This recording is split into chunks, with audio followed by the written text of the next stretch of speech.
tutusibwako. Uganda Revenue Authority, developing Uganda together. Ziramo kwaniriza gwe yekumide ku lutimbo lw'emirembe Salam TV eddoboozi ly'omusuubuzi URA yeteekamu ssente ennyingi okulaba nga pulogulaamu eno ekutuukako wumala kikaye wende okulaba nga ate tutambula amakya ng'olunaku olwaleero. Siri nzekka ndi ne Aji Isa Sekitto, ono ne ye mwogezi wa Kasiita, ye mwogezi w'ekitongole ekibiina ekitwala abasuubuzi bonna. Nsanze okulaba ate omulundi ogwokubiri. Era nabadde nnyanyudde ensonga y'abantu abatwaliddwako emaali banka loan emabegako emyaka giyise Kasiita yavaayo neyekalakaasa olwa interest rate mpanvu kuba mu Uganda ne mu region ffe tusinzayo interest rates eziri waggulu abantu gwe beewolera kiva ku ki simanyi kubanga kati weewuunya okuvuganya n'omukyayina eyatikkudde ebintu China ngafunye loan ya bitundu 2 ku 10 parano 2% nga gofunide ku 27 25 baba kuyambye nnyo oli mutesi oli you were tough negotiator katugeze oba abiri ne bwe ziba 18 ogenda kutikkula emaali ng'oli bamuwoze sente zasuubuza zaayo ebitundu 2 ku buli 10 mu Uganda interest rate eri waggulu kati abantu bafunye obuzibu nti olwokuba nti interest rate eri waggulu abantu batundiddwako nnyo emaali yaabwe. Jjukira nti tulina ekizibu kye twafuna mu biseera bya covid ekikyatuzunza n'olwaleero nti nga batuggadde emyaka 2 emijjuvu tetukola waaliwo ebintu 2 ebyasigala bibala biriwa ekisooka zaali rent nti abasuubuzi ku 10 abasonyiwa abantu nti sijja kukubala tebawera 5 balinga 4 emyaka gyonna gye twatuula ejja covid-19 basigala bababala nti buli mwezi nga bakompawundinze kati kyeyakola bw'oba obadde osasula miliyoni 2 kitundu ng'agamba ojja kusasula 3 kitundu oteekako akakadde kalyako sente enkadde ne batubba ekigo eky'amaanyi nnyo balandiroodi abasinga obungi okujjako abatono ennyo abakkiriza ne balumirirwa nafaga nti nange nali sikola naye wali tokola. Ekyokubiri banka President Museveni yalagira twamusinkana mu kiseera kya covid alagira Bank of Uganda nti gamba zi banka ezo tezibanja bantu kati kuba tebakola manyi banka kyezaakola tezatubanja ne interest yasigala ebala gwe mwaka faananyi weewola miliyoni 10 ng'ogenda zikozesa omwaka gumu ozeeyo miliyoni 12 ekyokulabirako 12 omwaka ogusooka interest ku interest 10 nga mu 8 omwaka oguddako omwaka ogwali badde ng'okuddayo okukola nga zifuuse nga 2 kaakati korato gye wateekayo oluusi eyinza okuba teweza na miliyoni 2 kyokka bakwanya 2 kaakati ekyokola ki fumu kamisi ni banki itwala kintu ngetunga katandu bafiriddwa emali nyingi nnyo kyokka kola ekyo ate edduuka ogigudde osasule rent olibwe nkugambye naye ate olina okwewola ssente ate oyina ne looni ekumaamidde anti eri looni ne bw'oboga nti korato ngivuddeko bagitutte ennyumba yo bakugobyemu kakati ate onoosingayo ekyokwewola ssente empya okuyimirizawo bizinesi ekyo kyagenda ne kigejja abantu bangi ne bafiirwa ebyabwe ne mu mwaka guno tugezezzaako okuteeseganya n'ezibanka abamu babadde bit flexible naye abasinga obungi bo bagamba wasayininga endagaano erina okuzza ssente zino ng'omanyi gy'onoozijja ne bakubalira okukakkana nga balina twala bibyo abalina kutwala bibyo ekyo kintu kati ekyokendeeza interest rate eyo mutuuseewa ne banka interest rate ndoza tujja kikozesa competition abalinamu ku mbavu bakwatagane n'ezibanka ng'ez'ebweru ekyalina eyo waliwo abamu ekizimu banka obanga olina omusingo ogw'amaanyi esobola okuwa waliwo abazimba awo kiba kitegeeza olina kubanga naawe ozitowa kimu kyakubiri ne banka zino Bank of Uganda ekendeze ku central bank rate kuba central bank rate yesalawo commercial bank rate zezinaabala kuba nazo zeewola mu Bank of Uganda ezikosa deposits zaffe ne foreign direct manager ogenda okwekanga nga sente zonna zebeewoze ziri waggulu bwe ziba waggulu kiba kitegeeza nabo bajja kukola ki kati Bank of Uganda erina okukendeeza ku central bank rate kwegabira zi commercial bank akati nazo nesobola okuba nga zirikako naye nga n'ekisinga obukulu n'abantu bennyini okuvuganya kubanga jjukira nti ng'olese ebintu ebirala byonna wano tuba tulwana butereevu na Katonda mu kukozesa ssente zino kati solution erina kuba yayiza kikyotegeeza okwewola kuno ayeewola mu ssente zaaliba zino kakafu ateekwa buteekwa kubanga ataddewo nti mpankamyu naye enkuddiza ente kikyamu Allah yakitugaana naye munange tukikola abasinga lwa dharura mbeera naye mu dharura eyo kakati ate gye tufunidde agazibwaga okututuulako ebintu byaffe naye twagala okusaba process ya Islamic Bank yaggwa Rwanda bangamba ekola Kenya nga ne Tanzania wane waffe eryawo ekyasooba n'olwekyo twagala abali mu teekateeka ya Islamic banking kubanga basic need enjawulo eri wakati wa Islamic bank ne banka zino eziri convention eri emu enkulu nti banka bw'eba neekuwola ebeera naawe neetegeera bulungi by'okola such that bw'ofuna naye efuna ofiirwa naye efiirwa mwena muganyulwamu ate mwena ne mufiirwa nolwekyo eyo principle nkulu nnyo mu guidance ya banka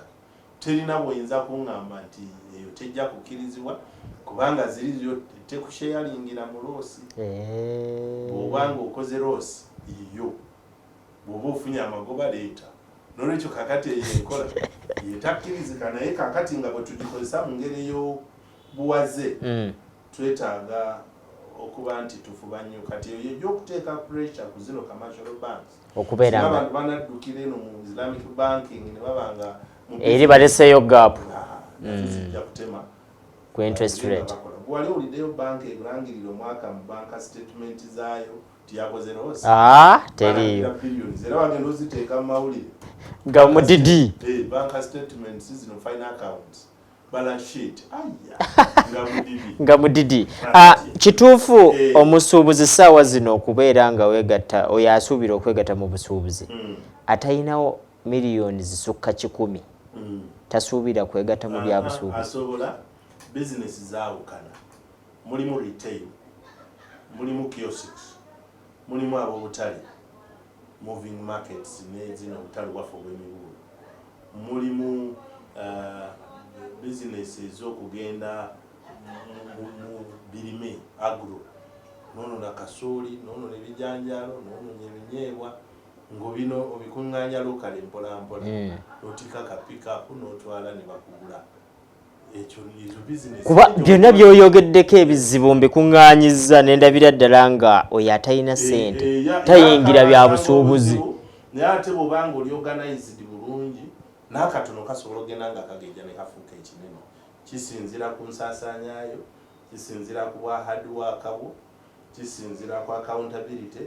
kisinzira ku kitiibwa ky'ossa mu bawi b'omusolo otherwise bw'onoobaako ky'oweta ne bakukwata obulungi bwe bati ke batwala kanaakujjuutuka ekirala nga kikulu nnyo mu Kampala wano mu bizinesi ebiguudo ebibi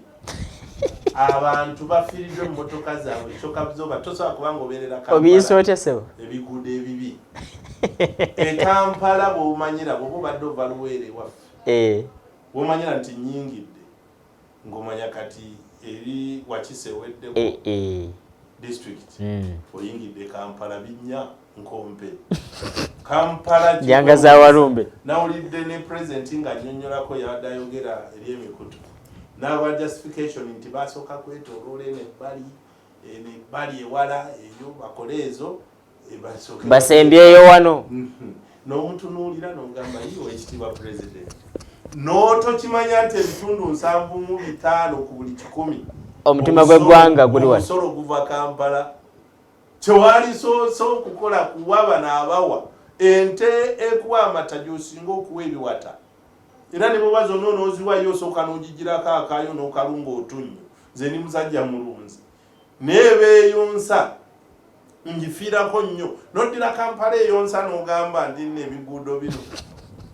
sebo waliwo ekinnya ky'obwamu ndoze ennaku zino bagenze bazibikirako ate we babiziba babiteekamu enfuufu enkuba weetonnya enfuufu ne kakati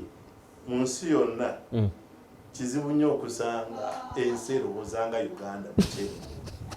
tulowooza tutya nti katusooke tuleke ebyalo byeyagale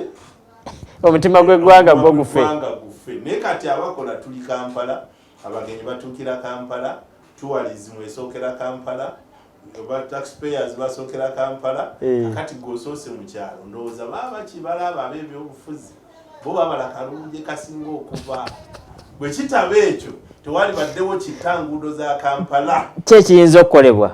ku nguudo okukwata ssente ne bakola priority ne bagiteeka awantu awasinga okuva omusolo waliwo oluguudo lwe bakola nga ne teriyo wadde ensawo y'omuceere evaayo teriyo wadde naye nga luli kawerette oluyitako lwoyiseyo olumu mugenda okuziika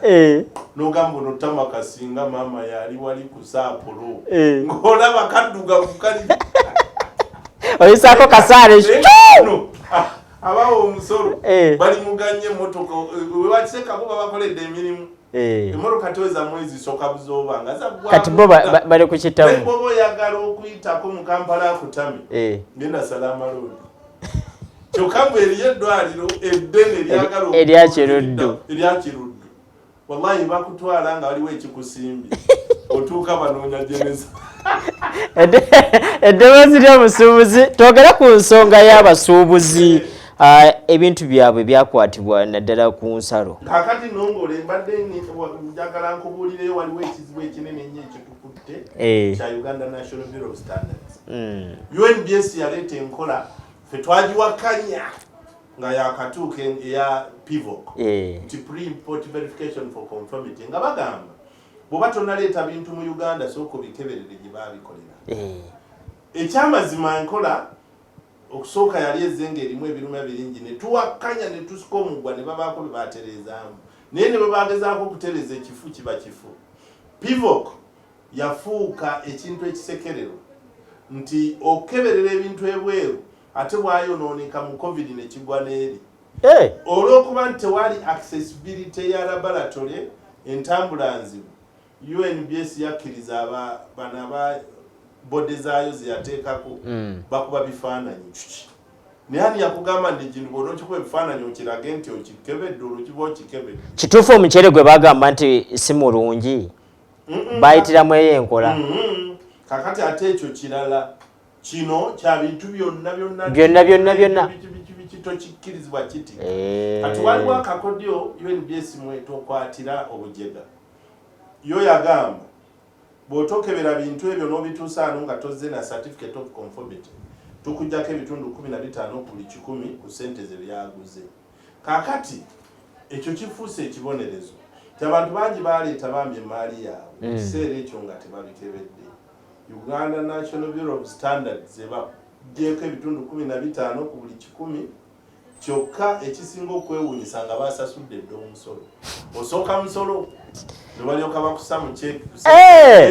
sooka osasule ekinaana kyabwe wali katugeza sasula ekyaffe katugwomanyi kati genda eri UNBS bwegenaga aleeta 65 15% etubalidde omusolo ojja kutuwa miliyoni bwezi abasuubuzi amazige ge mukaaba galigwawo kinene nnyo era kyali kireeza obuzibu nakati kikyali kizibu ffe twali tugamba nga bw'olaba ne Rwanda nga bw'olaba amawanga amalala kati go ganywezezza nnyo internal capacity bana bakyalina bagezi bwe babanga ebintu ebibi badde babikolera eri kati babakkiriza mu industry ya Jinja Mbale Namunkekeera Nakasongola kakati mbuuza bwe tuba twategeka bantu baffe bikeberera bweru kati bino ebikolebwa wano banabikebera watya nolwekyo ogenda okwekanga nga twalina kuzimba capacity ey'eggwanga okukebera nga oli ne bwabazze n'emaali nga si nkebere bwabeereko bwe bakeberera katono ne babikebera bwe biba biganye ne babidestroyinga naye kaakati ssebo okubye kamera ataddeko ampadde certificate of conformity kaakati nze atagireese kyanafuya nnyo n'abasuubuzi nga baga kaakati bw'otuuka wali tebalina ne babakebera tugende batuuka eno ne bafiirwa emaali empitirivu n'olwekyo tulowooza Uganda National Bureau of Standards kyerina okukola mu kiseera kino ewabule gavumenti kubanga eraba kino ekya pivoko kikalubye nnyo tudde mu kugula ebyuma eby'omulembe tudde mu kwongera ku sente eziweebwa UNBS buli boodi ebeeko kubanga buli awali ka revenue ekayita revenue erinawo abakozi ate awamu tewali baaki ba UNBS kitegeeza nti gavumenti awe beefudde nnyo ku omusolo oguvuddewo naye ate omutindo tegukebeddwa kakati n'ebintu ebikolerwa munda ojjagenda okwekanga nga bakutte emaaliyo ne bakugjako ebitundu 15 ku buli 100 butewaze na pivoko naye ng'ate tebalina mashini zikebera bintu ebyo kati ziri zenkuwadde oba tonyaze bunyazi kubanga kyamazima nkoze bubi otuteko penalty ya 15% siganyi olina capacity ebikebera singa obadde olina capacity ebikebera n'ombonereza nomala n'ontwala n'omukebera kale nengamba nze nali mu bikeberere nyawo bunyaze kubanga ne bwe naalibadde ntya tolina busobozi busobola kubanga bubikebera bingi nnyo ekyo ekizibu kirya ennaku emaamidde abasuubuzi waliwo essuubi erigivaamu waliwo essuubi kubanga aliwo ebibadde ebitambuddeko obulungi katugeze for the first time emirundi emitono ennyo bwe baali basoma bajeti y'omwaka guno 2023 twamatiza president ne parliament nesonyiwa abantu omusolo penalty ne fine ekyokulabirako oyinza okuba obadde obanjibwa miliyoni 10 bagenda okubalirira URA basonyiwa up to June mwaka guno ekisonyiwo kino kiggwako 31st kisigaza nnaku December nti lwaba babadde bakubaze ngo olina okusasula miliyoni 10 bagenda okubala fine nga zigenze katugeze miliyoni 405 babisatu kati yo gavumenti kyeyakola nti oba osasudde principal n'ow'ekikumi zino automatically system ezijjeko ekusonyiwe ekintu ekyo kirwaninze okuvanga lumu July mwaka guno kiggwako mu nnaku ntono muganyuddwamu mutya bangi bawonye ebibonerezo ebyali bitutte omusente kubanga kubaako fine eyokulwawo okusasula kubaako ne penalty penalty ne fine byonna gavumenti yabijjako mu tteeka eryo eryayita mu bajeti y'omwaka guno ekyo kyabadde positive kituwadde essuubi nti abamu abakisasudde bawonye kati akasente ako kebafisizza kongera okuzimba ku mbavu ya bizinesi kubeera nti nno ekuzibwa ekyo kibadde positive ekirala nti era walabanga kasite wawaadi yaayo omu ku bitongole bya gavumenti ebyalondwayo ebitono byali bibiri ekisooka kya national water n'ekyokubiri twawa Uganda Revenue Authority ekyaweesa authority evuddeyo nnyo okutuyigiriza ebintu bibiri ekisooka rights eddembe lyo obuvunaanyizibwa luli bwe yalinga ekule eddembe n'obuvunaanyizibwa nti nze bonna ombuulira nti nina okuwa omusolo miliyoni 5 weebale nnyo naye singa mba siziwadde lwa nsonga mpuliriza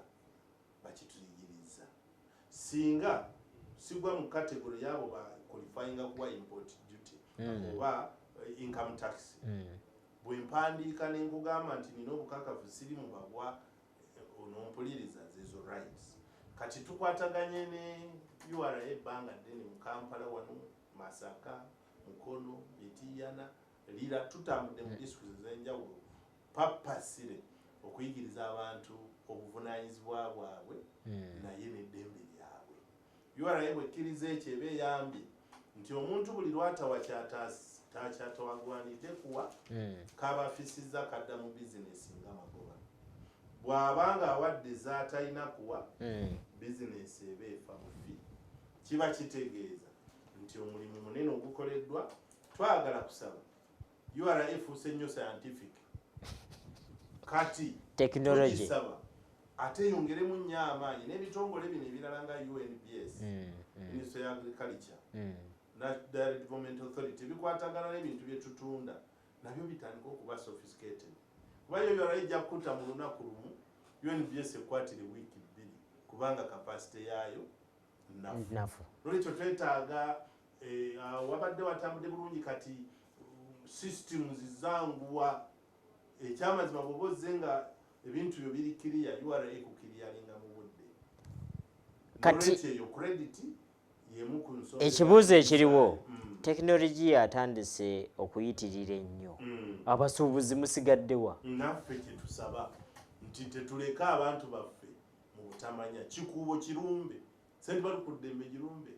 kiseka osomesa abantu bagule bu kompyuta tibeboogera ifris amanye ekyokukola okuyingiza muri data nga byatunda babifuna bwe boogera digital stamp ng'ojja kumanya nti buno obuntu bw'enguze buli mutwalo mu system baba bajja kundaba nina okola declaration eggwanga lifuna omusolo naye nga ne bizinesi zino abantu zitambula nga tebakoze ludda lumu lwa ku sophisticating revenue collection naye nga bawa revenue payers oba taxpayers tebali ku mutindo gwe gumu n'ekitongole kya URA. Tulowooza nti awo weetaagawo amaanyi era palamenti twagiwandiikira bwe twali tuwayo ebirowoozo byaffe mu bajeti eno ejja nti URA bagyongera olukusa ne ssente ebune eggwanga lino ng'ebuulira ebikolebwa naye tebaleka na bitongole ebirala amabega naddala ekya Uganda National Bureau of Standards kubanga kyo kitusembya ono akutadde ono akukutte naye ne bwakukutte byonna byakutte talina capacity bitestinga mu budde kakati wabaako kubeera ng'okoza n'oyanika mu ttaka bali abantu bali aba UNBS bechekingi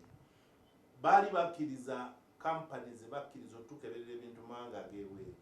mu kiseera kya covid ng'entambula teziriiwo ng'asobola okuba ebifaananyi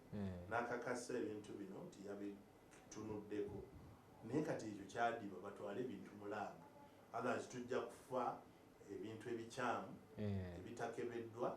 nga bakyalemedde ku system as if covid akyakola ki akyaliyo Uganda National Bureau of Standards okakasa bulungi nti obusuubuzi bukyasoboka mu ggwanga Uganda obusuubuzi busoboka the hard way naye olwokuba teriyo bwali badde tubuddukamu singa baddeyo ebyangu naye kakati nze nsaba omulimu kusalamu banaabumpa amanye oluzungu nsaba omulimu CV yange ezitowa gira emirimu emirala giri so formal okujja okuwa omulimu wano teekwa okuba nga olaga gye wasomera empisa zo juza ani akumanyi oba ani akumanyi oba ani atakumanyi akusemba akusemba ani akusemba at the end of the day sijja mufuna kubanga bye babuuza si bye nasoma sibimanyi kati nze kye nina okukola kanywerere mu busuubuzi kwata capital wo oba otunze ente oba otunze muwogo oba onoze emmwanyi oba otunze kibanja kwata ennyonyi linnya gende Dubai leeta ebintu balamu bwengula zino ntunda mmekayo teriyo tiketi teri yakugamba nti okujja okusuubulira wano olina okuba ne diploma mu accounting no era kyova olaba kabaaba abaasoma oba bataasoma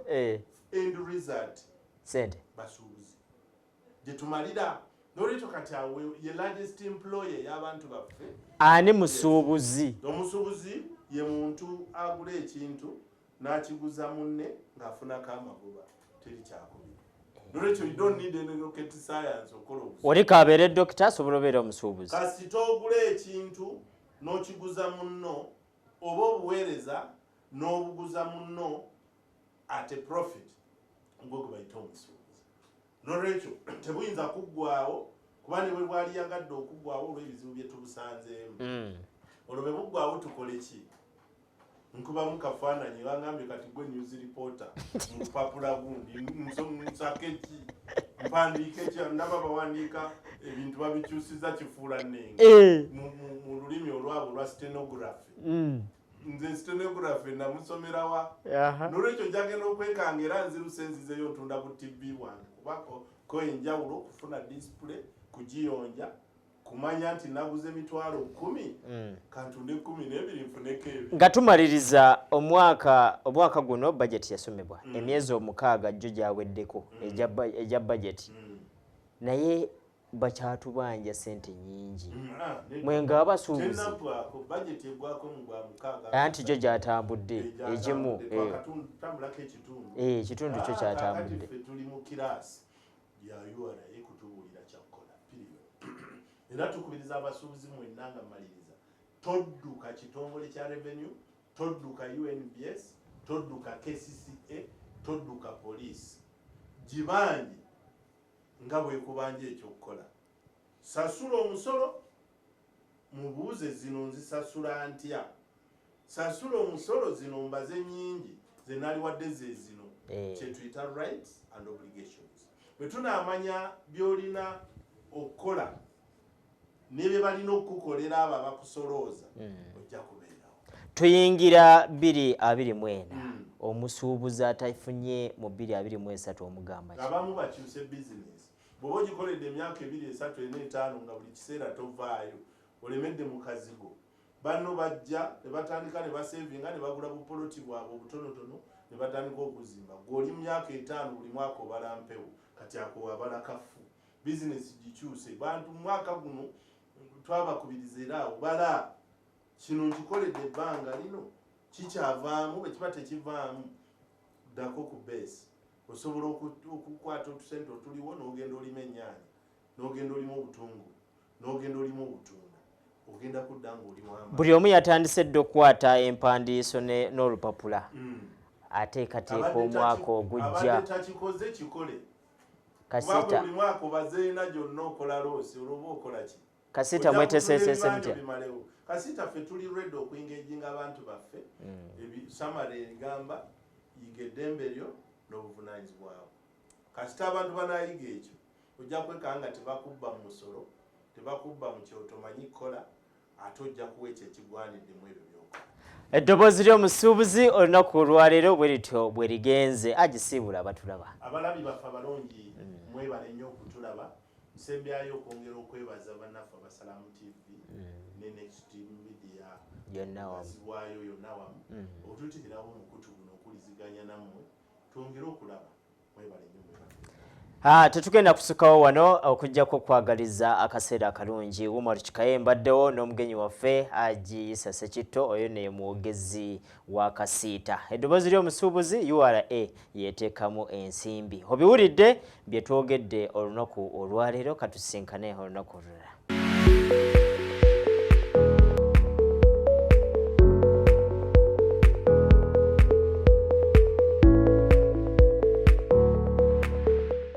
Ekutusibwako Uganda Revenue Authority, developing Uganda together.